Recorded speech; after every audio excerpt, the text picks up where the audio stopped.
All right, hey there.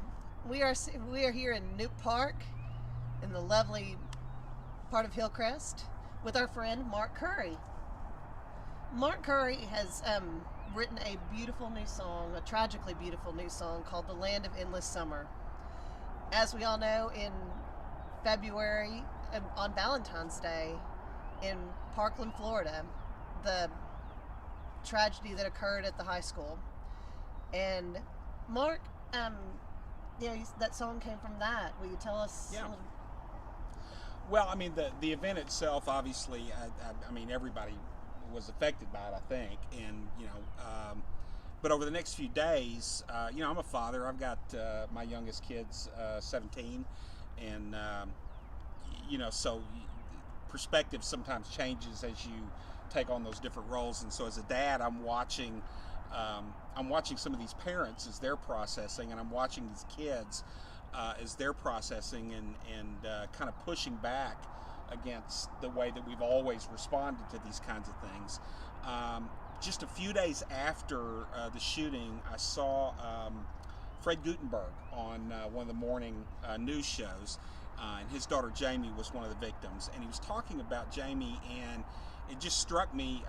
A lot of what he was saying about her reminded me of my own kids, and the thing that I think really blew me away is that in the midst of all that tragedy, when he talked about Jamie, he kind of lit up. I mean, it was like you could tell that this wasn't just normal grief. This was a man who was crazy about his daughter, and that she was this amazing part of their family, and that really struck me. And so as I was thinking about that and kind of rolling it around in my head, a verse kind of started coming out of that was sort of inspired by the things that he said about Jamie. And then I started reading the bios of all of the other victims, the other kids, and there were some teachers as well who were killed that day. And the one that really jumped out at me after Jamie was a young man named Alex Schachter. And Alex was in the marching band. He was in the 9th grade, and he was in the marching band, and that immediately grabbed me because I was a band kid in high school, and he played trombone and baritone, and that was his thing. When his dad talked about him, that was what Alex loved more than anything, was being in the marching band. That was kind of like how he defined himself. And so once I sort of read that, then I kind of had the template of where I wanted to go with the song. And so, at least in the first half of the song, I talk about those two kids.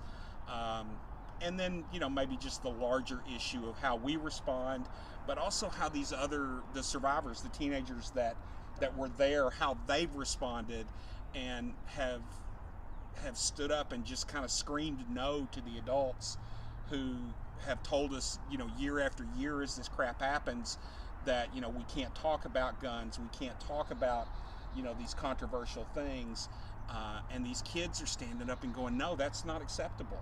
That's not an acceptable answer. We have to talk about it, and we have to talk about it now. And just that idea that I began to feel hope, that because I see this younger generation, and I look at those kids, and I look at my own kids, and I think, you know what, they're gonna be voting in a year, and they're gonna change the world, and they're gonna build a better world than the one that my generation has given them. Not even mine. Yeah, and that is, to me, like unbelievably hopeful. And so the song just kind of flowed out of this combination of grief and tragedy, but also mixed with a surprising amount of hope. Right. Even for me, because I tend to be pretty pessimistic about these things, and so I even kind of surprised myself that I have felt pretty hopeful over the last couple of weeks. Yeah, it is so easy to be pessimistic. Yeah, I mean, that's just an easy default to go to, and to see what these kids have done and inspired pretty much the country. Right. And, speaking of this Saturday, the March for Our Lives that's happening all over the country, even, at the Capitol. Right. Our Capitol. And afterwards, you'll be performing at the after show at Vino's, right? Well, there's that may not happen. Oops. That's Okay. there have been some scheduling issues that have gone on with that, so that event may happen at some other time. Well, just in case, can we here at the Land of Endless Summer? Yeah. I'd happy to do that. I will also tell you that after I wrote the song, I called Mark Colbert at Capitol View Studios, and I told him what I'd done, and I said I want to record this song, but I don't have any money, and I don't, what's motivating this isn't going to generate any money. And he said, yeah, let's do it. What about tomorrow? So I grabbed a couple of other musicians, Matt Stone and David Valley, and we all got in the studio and essentially cut the song live in the studio, and then threw it out on the internet, like the next Monday. And have gotten a lot of cool feedback and a lot of people listening, and even no direct commentary too much, but I got a very short note from Alex Schachter's father. Oh my goodness! That just said thank you. That's beautiful. Which just kind of blew me away. And, right. Where can they find the song? It's on SoundCloud is where we posted it, and you can just look me up on SoundCloud, and the song will be there. It's also Arkansas Times posted a link. Shindig Music has posted a link. Okay. A blog out of Nashville called Mother Church Pew has posted it as well. So it's different places. On my Facebook page, at my website, markcurry.com. That's the easiest way to find most Mark Curry. Yeah. Alrighty, well. All right, let's do it. All right. She could talk about forever, but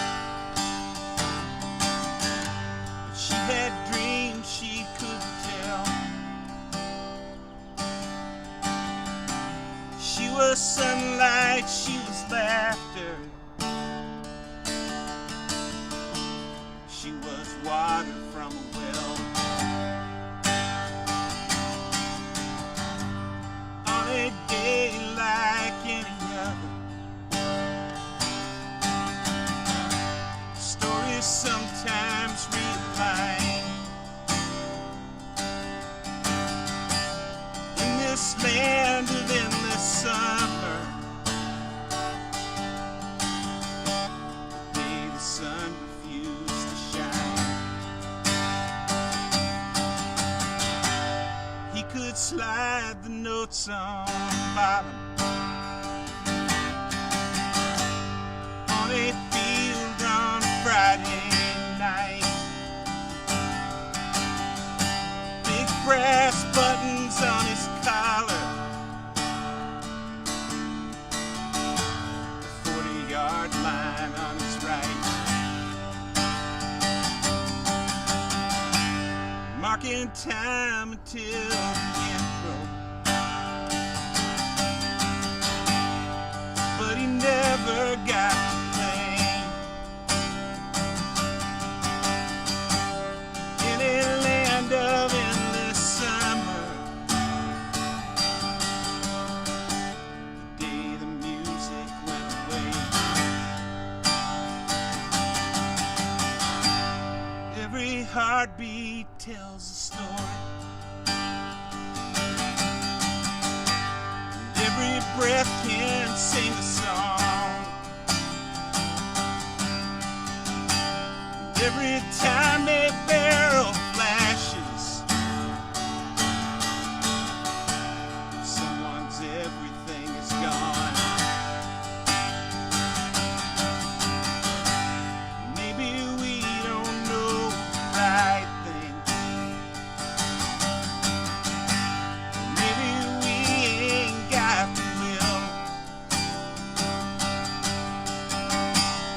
In this land of endless summer,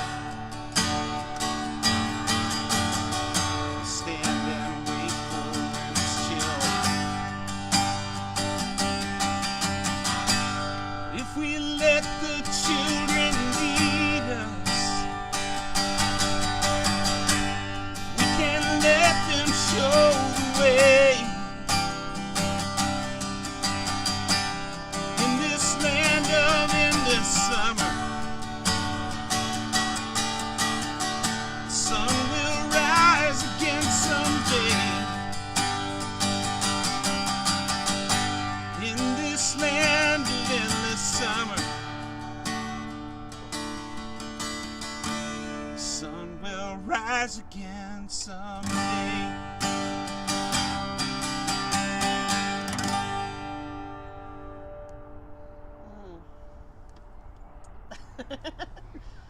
Man, that's pretty. Thank you. I mean, again, tragically pretty. I hate Yeah. to, yeah, again, you celebrate, and as, you were talking about the father that when he talked about his child was just smiling. I mean, you've Yeah, got to, yeah. Yeah. Second to catch my breath here. But this is not your first, I guess, song about, I guess, social change and social justice. That's always been kind of a core issue with you. Yeah, and I don't typically think of myself as a kind of political songwriter, and I haven't written a lot of stuff like that, but yeah, I mean, it's certainly a part of who I am personally, and the trick is that it's not always that you can take those things and make it into art that's it's not shoehorned. It needs to still needs to be a good song. Of course. At least, that's what you hope it will be. And but yeah, used to play with a band here locally called Monk House, and wrote a song a few years ago after a conversation with our friend Aaron Redden, who has the van. And I imagine most of your followers know about the van, but they kind of take care of the homeless population here in Central Arkansas. And it's a cool thing that they do, because they go out where people are and take them things they need. Right. Instead of necessarily trying to get people to change the way they're living, they just meet people where they are, and they ask them, how can we help? And which to me is very cool. But I had a conversation with Aaron several years ago, and it was during a particularly cold snap in Little Rock. It was single digits at night, which is obviously a pretty hard time for the homeless population. And one of the things that he told me is that the Salvation Army, while they will accept people, to come in there and sleep at night when it's cold, they charge $7 for a bed. And while that doesn't seem like much on the surface, if you're homeless and don't have any kind of income, $7 can be a lot of money. And the question that Aaron posed to me that kind of haunted me for weeks was, if you were a young girl or guy, Right. And were homeless, and it was 8 degrees outside, and you didn't have $7, and that's what you needed for a warm place to sleep, what would you do for $7? That is. And I thought a lot about that, and that kind of ended up leading to a song, because I got angry at just the idea of that, and it occurred to me that most of the things, whether it is what we're seeing now with the conversation about changing gun laws, most of those things don't happen until we get angry enough that we're just not gonna put up with it anymore. We're not gonna be put off Right. anymore. And that's what we're seeing with these kids. We're seeing this anger that's rising up in them that is refusing to be quiet and be nice. And that's changing things. Yeah, when one person can stand yeah, up, that yeah. leads to another, leads to another. Yeah. Yeah. So the ended up entitling the song "Ain't That Angry Yet," and rather than make all of it about the homeless, I picked 2 or 3 different things that make me angry, and kind of fashioned all of that into a song. So I gotcha. Well, to close out this episode of Follow the Wolf, and to hopefully encourage us all to get out there and get angry about something, whether you're going to join us this Saturday at March for Our Lives at the Capitol, yeah. or whatever is in your heart, go out there and do something. Yeah, get involved. March, vote, sign a petition. Just get involved. Do something besides post about it on Facebook. Right. But do that too. Do that as well. There's no telling who all's reading that post. So. Yeah. But anyway, all right, Mark, will you close us out with that one? I will. Yeah. All righty. Thanks again. Well, she used to be a beauty. Now she's got nowhere to sleep. Her life ain't been no fairy tale.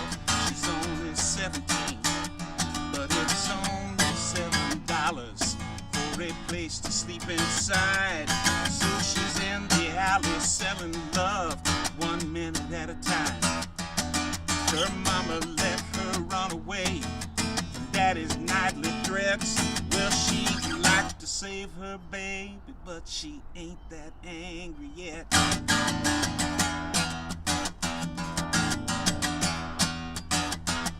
We got famine and disease and war, and rumors of war too. But if your skin is brown, then we ain't got no help for you. Well, we really should do something. Maybe we could send a plane. We'd like to solve your problems, but we do not want your name.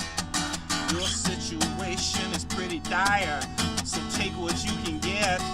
Well, we'd like to help you more, but man, we ain't that angry yet.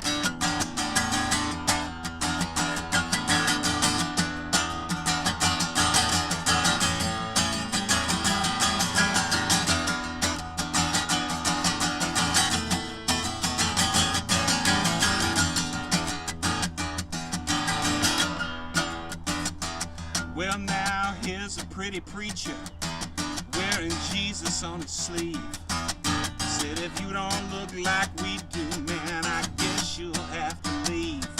And he says the Bible tells him who he can and cannot hate. And he promises redemption in the passing of the plate. Well, if Simon Peter admit this man, knew he'd still be at his nets. Lord, but I'm still on the back row, 'cause I ain't that angry yet.